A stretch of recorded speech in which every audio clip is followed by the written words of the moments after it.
नमस्कार दोस्तों, मैं हूं विशाल और आप सभी का स्वागत करता हूं आपके अपने चैनल बेस्ट स्टडी लाइन में। मैंने आपके लिए यूज का सीरीज ले आया है। इस सीरीज में कम से कम 20 से 25 यूज होंगे और ये वीडियो आपके लिए बहुत ही इंटरेस्टिंग एंड हेल्पफुल होने वाली है। तो मैं आपसे एक निवेदन करता हूं कि आप हमारा वीडियो पूरा देखिएगा। इस वीडियो में हम लोग सीखेंगे यूज ऑफ कैन, कि कैन का यूज कैसे किया जाता है, जो कि इंग्लिश बोलने में बहुत ही सहायक होता है। और बहुत सारे यूज हैं जिनको हम आगे आपको बताएंगे, एक एक वीडियो में एक एक यूज को लेकर के आएंगे। अब मैं आपसे एक निवेदन करता हूं कि यदि हमारा वीडियो आपको पसंद आए तो कमेंट में ज़रूर बताइएगा। और वीडियो ख़त्म होने के बाद मैं कुछ सेंटेंस दे दूंगा, उसे आपको ट्रांसलेट करना है, उसके बाद मेरे पास पोस्ट कर देना है। तो चलिए हम बिना देरी के अपना वीडियो स्टार्ट करते हैं। देखिए यूज ऑफ कैन, यहाँ पर लिखा हुआ है कि डिफिनेशन क्या होती है। डिफिनेशन समझ जाएंगे तो हर चीज़ समझ में आ जाएगी। जैसा कि आप देख रहे होंगे कि यहाँ पर लिखा हुआ है, ऐसे वाक्य जिसमें किसी कर्ता के द्वारा कोई कार्य करने के लिए शक्ति, क्षमता, सामर्थ्य व अधिकार का बोध हो, और ऐसे वाक्यों के अंत में सकता है, शक्ति है, सकते हैं जैसे शब्द आते हैं तो वहाँ कैन का प्रयोग किया जाता है। तो मैं आपको ये समझा दे रहा हूँ, ऐसे वाक्य जिसमें किसी कर्ता के द्वारा, यानी कि कोई सब्जेक्ट हमारा हो जिसके द्वारा कार्य किया जाता है, उसके द्वारा क्या कह रहा है, कार्य करने के लिए शक्ति, क्षमता, सामर्थ्य व अधिकार का बोध हो। जैसे वो कोई भी कार्य करे तो उसके द्वारा शक्ति लगे, क्षमता लगे और सामर्थ्य हो, उसमें एक प्रकार से अधिकार का भी बोध हो सकता है। और ऐसे वाक्यों के अंत में क्या होगा, सकता है, शक्ति है, सकते हैं, सकते हो आज जैसे शब्द आते हैं तो वहाँ पर हम कैन का प्रयोग करते हैं। इसको बनाने के लिए यहाँ पर एक सूत्र है, फार्मूला है। इसमें सबसे पहले सब्जेक्ट लगाएंगे, उसके बाद कैन लगाएंगे, उसके बाद वर्ब का फर्स्ट फॉर्म लगाएंगे, उसके बाद ऑब्जेक्ट, उसके बाद ओसी यानी कि अन्य शब्द। अब देखिए जैसे कि यहाँ पर आप देख रहे होंगे कि किसान फसल काट सकता है, तो आप ये सोचिए कि किसान फसल काट सकता है तो फसल काटने का किसान के पास अधिकार भी है, इसलिए तो फसल काट सकता है। उसके बाद शक्ति है तभी तो काटेगा, सामर्थ्य भी है, क्षमता भी है। इस प्रकार से मिला जुला कर क्या आ रहा है कि हमारी डिफिनेशन है किसान फसल काट सकता है। देखिए यहाँ पर सकता है भी आया है और किसान के द्वारा क्या हो रहा है, फसल काटा जा रहा है, जो कि हमारा सब्जेक्ट है। और किसान जब फसल काटेगा तो उसमें शक्ति भी रहनी चाहिए, मतलब उसमें कुछ बल तो होना ही चाहिए।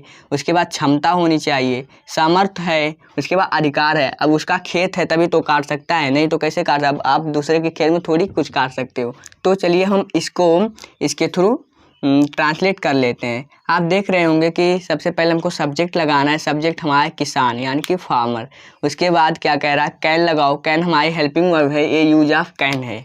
उसके बाद क्या करना है, वर्ब का फर्स्ट फॉर्म, उसके बाद ऑब्जेक्ट, उसके बाद ओसी। इसमें कुछ भी याद करने की चीज़ नहीं है, आपको केवल समझना है। उसके बाद आप ट्रांसलेट कर ले जाएंगे। देखिए चलिए हम पहला ट्रांसलेट कर लेते हैं। यहाँ पर लिखा हुआ किसान फसल काट सकता है। अब देखिए किसान क्या है, सब्जेक्ट है। सबसे पहले फार्मर, उसके बाद क्या करना है, कैन लगाना है। क्यों कैन लगाएंगे, क्योंकि यहाँ पर देखिए सकता है आया है। उसके बाद किसान फसल काट सकता है, किसान के पास अधिकार है फसल काटने का। फार्मर कैन कट, वर्ब का फर्स्ट फॉर्म कट होता है, काटना, इसकी हिंदी है। देखिए यहाँ पर लिखा हुआ काट सकता है। Farmer can cut the crop. बस ये हमारा ट्रांसलेट हो चुका है। सबसे पहले हम सब्जेक्ट लगा दिए, उसके बाद कैन लगा दिए, उसके बाद देखिए वर्ब का फर्स्ट फॉर्म यानी कि कट मतलब होता है काट। देखिए अगला एग्जाम्पल है हमारा, तुम किताब पढ़ सकते हो। देखिए यहाँ पर सकते हो आया है और यहाँ पर भी क्या है, सकती है, सकते हैं, सकते हो भी है, हमने लिखा नहीं है, ये भी इसमें आ जाएगा। तुम किताब पढ़ सकते हो तो तुम्हारे अंदर क्षमता है, वो सामर्थ्य है किताब पढ़ने का। चलिए अब हम इसको ट्रांसलेट कर लेते हैं बिना देरी के। सबसे पहले क्या लगाएंगे, यू, जो कि हमारा सब्जेक्ट है। उसके बाद कैन लगा दिए, उसके बाद वर्ब का फर्स्ट फॉर्म, पढ़ सकते हो, रीड। उसके बाद क्या करना है, ऑब्जेक्ट। ऑब्जेक्ट हमारा क्या है, किताब, द बुक। बस ये ट्रांसलेट हो चुका है। देखिए you can read the book, तुम किताब पढ़ सकते हो, तुम्हारे अंदर एक टैलेंट है, वो शक्ति है कि तुम किताब पढ़ सकते हो। अब चलिए हम इसी का नेगेटिव भी बना लेते हैं। किसका नेगेटिव क्या किया जाता है, देखिए नेगेटिव में क्या होगा, यहाँ पर सब्जेक्ट है, सबसे पहले सब्जेक्ट लगाएंगे, उसके बाद कैन, उसके बाद नॉट लगा देंगे। बाकी प्रोसेस तो हमारा यही रहेगा। चलिए हम एक ट्रांसलेट कर लेते हैं, इसी एग्जाम्पल को हम समझ लेते हैं। निगेटिव सेंटेंस में। देखिए लिखा हुआ किसान फसल काट सकता है, तो यहीं पर हो जाएगा farmer can not cut the crop, cut the crop, बस हो गया। Farmer can not cut the crop, किसान फसल नहीं काट सकता है। और अगर जो हम इसी का इंट्रोगेटिव बनाएं, यानी कि प्रश्नवाचक, जैसे क्या किसान फसल काट सकता है, जब क्वेश्चन किया जाता है तो उसमें क्या करते हैं हम सबसे पहले, यदि जो हमारा क्वेश्चन वर्ड रहता है वो अगर जो वाक्य के पहले हो, यानी कि सबसे आगे हो, तब तो हम उसको बनाने के लिए, उसको ट्रांसलेट करने के लिए हम हेल्पिंग वर्ब लगाते हैं। सबसे पहले हेल्पिंग वर्ब लगा देंगे, उसके बाद सब्जेक्ट, उसके बाद वर्ब का फर्स्ट फॉर्म, उसके बाद ऑब्जेक्ट, उसके बाद ओसी। नहीं समझ में आया? देखिए, जब किसी भी वाक्य में सबसे पहले प्रश्नवाचक शब्द हो, जैसे यहीं पर अगर जो हो जाए क्या, यहीं पर हम लिख दें क्या किसान फसल काट सकता है। अब देखिए प्रश्नवाचक वाक्य हो गया, ये हमारा इंट्रोगेटिव सेंटेंस हो गया। इसको जब हम ट्रांसलेट करेंगे तो जो हमारा कैन है ये सबसे पहले हो जाएगा। सबसे पहले हम कैन लिखेंगे, उसके बाद सब्जेक्ट, उसके बाद वर्ब का फर्स्ट फॉर्म, उसके बाद ऑब्जेक्ट, उसके बाद ओसी। ठीक, तो चलिए हम इसको भी ट्रांसलेट कर लेते हैं इंट्रोगेटिव सेंटेंस में। देखिए सबसे पहले कैन, जो कि हमने आपको अभी बताया, उसके बाद फार्मर कैन फार्मर। अब देखिए वर्ब का फर्स्ट फॉर्म, ये जो कैन है हमारा यहाँ आ गया है। अब हमको इसको सब्जेक्ट के बाद नहीं, सब्जेक्ट के पहले लगाना है। उसके बाद वर्ब का फर्स्ट फॉर्म, वर्ब का फर्स्ट फॉर्म हमेशा लगेगा।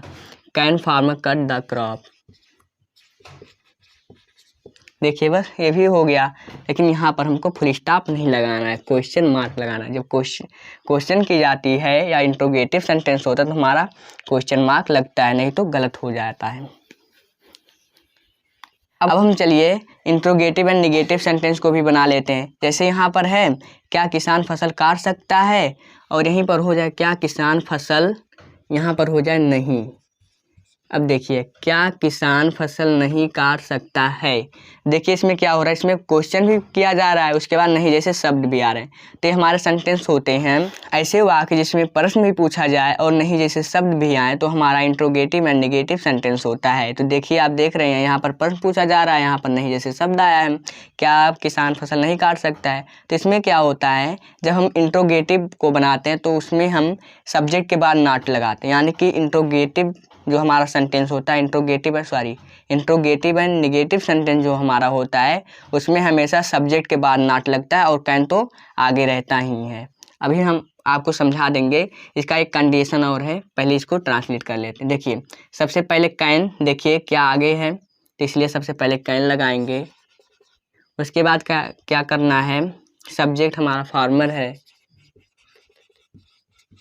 Can farmer. उसके बाद देखिए नहीं आ गया तो कुछ करना नहीं है, बस केवल नहीं लगा दो, यानी कि नॉट लिख दो, बस हो गया। Can farmer not cut the crop.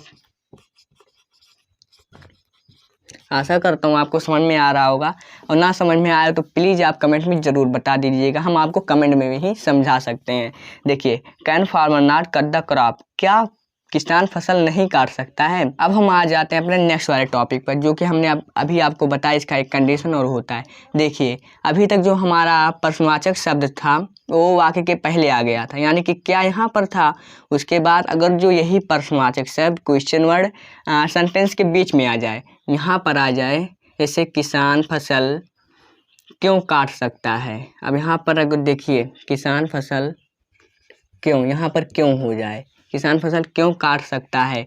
अब देखिए हमारा हो गया इंट्रोगेटिव सेंटेंस, इंट्रोगेटिव है, लेकिन यहाँ पर ये जो क्वेश्चन वर्ड है ये सेंटेंस के आगे ना हो करके ये सेंटेंस के बीच में आया। तो इसका एक रूल होता है, इसको किस तरह से ट्रांसलेट किया जाता है। यदि हम सबसे पहले कैन लगा दें तो हमारा गलत हो जाएगा। ठीक, तो इसमें क्या करते हैं, हम सबसे पहले क्वेश्चन वर्ड की इंग्लिश लिखते हैं, ठीक है, उसके बाद हेल्पिंग वर्ब लगाते हैं, उसके बाद सब्जेक्ट लिखते हैं, उसके बाद वर्ब का फर्स्ट फॉर्म, उसके बाद ऑब्जेक्ट, उसके बाद ओसी। नहीं समझ में आया। देखिए सबसे पहले हम क्या करेंगे, क्वेश्चन वर्ड की इंग्लिश, यानी कि जो हमारा सेंटेंस के बीच में क्वेश्चन वर्ड आया है, प्रश्नवाचक शब्द आया है, क्यों एक प्रश्नवाचक शब्द है तो इसकी इंग्लिश सबसे पहले हम लिखेंगे। तो क्यों की इंग्लिश होती है व्हाई। उसके बाद क्या करते हैं, उसके बाद हम हेल्पिंग वर्ब लगाते हैं। देखिए हेल्पिंग वर्ब हमारा क्या है, कैन है, यूज ऑफ कैन हम पढ़ रहे हैं तो यही हमारा हेल्पिंग वर्ब इसमें है, ठीक। तो कैन लगा देंगे। उसके बाद क्या करना है, सब्जेक्ट लगाना। इसका सब्जेक्ट क्या है, किसान है। Why can farmer cut the crop. देखिए किसान फसल क्यों काट सकता है। सबसे पहले हम इसकी इंग्लिश लिख दिए क्वेश्चन वर्ड की, हो गया व्हाई। उसके बाद हमको क्या करना है, हेल्पिंग वर्ब लगाना जो कि कैन है, तो कैन लिख दिए। उसके बाद सब्जेक्ट लिखना है, उसके बाद वर्ब का फर्स्ट फॉर्म, उसके बाद ऑब्जेक्ट, उसके बाद उसी। तो देखिए व्हाई क्वेश्चन वर्ड की इंग्लिश, उसके बाद कैन हेल्पिंग वर्ब, उसके बाद फार्मर सब्जेक्ट है, उसके बाद कट वर्ब का फर्स्ट फॉर्म, उसके बाद ऑब्जेक्ट क्या है हमारा, द क्रॉप फसल, उसके बाद क्वेश्चन मार्क। चलिए हम एक बार इसको ट्रांसलेट कर लेते हैं, इससे आपको समझ में आ जाएगा। लिखा हुआ है तुम फूल क्यों नहीं तोड़ सकते हो। देखिए यहाँ पर क्यों जो है वाक्य के बीच में आया है, उसके बाद ये निगेटिव भी है, यानी कि इंट्रोगेटिव एंड निगेटिव सेंटेंस है। तो इसको क्या करेंगे, सबसे पहले हम क्वेश्चन वर्ड की इंग्लिश लिखेंगे, क्यों कि इंग्लिश क्या होती है, व्हाई। उसके बाद लगाएंगे हेल्पिंग वर्ब कैन। उसके बाद क्या लगाएंगे, सब्जेक्ट हमारा क्या है, तुम, यानी कि यू। उसके बाद क्या करना है, वर्ब का फर्स्ट फॉर्म। अब देखिए इसमें क्रिया क्या हो रही, तोड़ने की, तो प्लग मतलब होता है तोड़ना, लेकिन क्या करना है उससे पहले हमको नॉट लगाना है। क्या हो गया, why can you not plug the flower, question mark. देखिए सबसे पहले हमने क्या किया, क्वेश्चन वर्ड की इंग्लिश लिख दिया। उसके बाद क्या किया, कैन लगा दिया हेल्पिंग वर्ब, उसके बाद सब्जेक्ट लगाया, उसके बाद नॉट लगाया। क्यों नॉट लगाया, क्योंकि ये इंट्रोगेटिव एंड निगेटिव सेंटेंस यहाँ पर नहीं आए थे इसलिए। उसके बाद प्लग लगा दिए जो कि वर्ब का फर्स्ट फॉर्म है, उसके बाद द फ्लावर जो कि ऑब्जेक्ट है। इसी के साथ हमारा ये भी ट्रांसलेट हो गया है। तो आशा करता हूँ कि वीडियो आपको पसंद आई होगी। यदि वीडियो पसंद आई हो तो कमेंट में ज़रूर बताइएगा, और कमेंट में ट्रांसलेट करना मत भूलिएगा। हम सेंटेंस आपको दे दिए हैं, आप जाकर के उसे ट्रांसलेट कर लीजिएगा। तो मिलते हैं हम आपसे अगले वीडियो में। वीडियो देखने के लिए बहुत बहुत धन्यवाद।